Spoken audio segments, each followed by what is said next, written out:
আপনারা দেখছেন 99 নিউজ বাংলা। বদলাবো আমরা। বাসস্থানের দাবিতে দুর্গাপুরে মহকুমা শাসকের দপ্তর ঘেরাও করে বিক্ষোভ।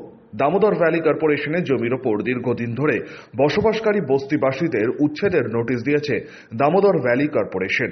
তারপর থেকেই বাসস্থানের দাবিতে লাগাতার আন্দোলন চালাচ্ছে দুর্গাপুরের ডিটিপিএস এলাকার বস্তিবাসীরা। গরিবের ঘর ভাঙতে দিচ্ছি না, দেব না। গরিবের ঘর ভাঙতে দিচ্ছি না, দেব না। গরিবের ঘর ভাঙতে দিচ্ছি না, দেব না। গরিবের ঘর ভাঙতে দিচ্ছি না, দেব না। পুনর্বাসন দিতে হবে। বুধবার দুপুরে দুর্গাপুরের মহকুমা শাসক দপ্তর ঘেরাও করেন তারা।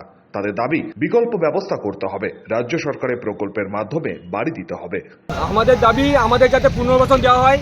ডিবিসি কর্তৃপক্ষ বিগত 1 বছর ধরে মানসিক এবং শারীরিকভাবে অত্যাচার করছে। ডিবিসি কিছু গুন্ডা বাহিনী পুষে রেখেছে। সেই গুন্ডা বাহিনী হচ্ছে দিনের বেলায় তৃণমূলের ঝান্ডা নিয়ে ঘোরে, কিন্তু রাতের বেলায় মেয়েদের উপর অত্যাচার করছে।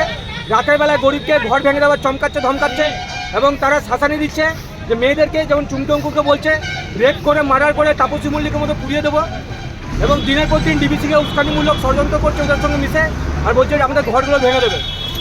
কিছুদিন আগে আপনাদের নিউজ চ্যানেলের মাধ্যমে জানতে পেরেছি যে মমতা ব্যানার্জি বলেছেন যে যাদের ছাদ নেই, যাদের জমি নেই, তাদেরকে 2 কাঠা করে জমি এবং ঘর দেওয়া হবে। আমরা এইচডিও স্যারের কাছে এসেছি যাতে অরিজিনাল সাধারণ যারা গরিব মানুষ তারা যেন পায়। দিনের বেলা তৃণমূলের ঝান্ডা নিয়ে ঘোরে, রাতের বেলা তোলামূলগিরি করে, তারাই যেন ঘরগুলো না পায়, কারণ তাদের 2 তলা 5 তলা ঘর আছে, তারাই যেন ঘুরে ফেরে ঘরগুলো না পায়।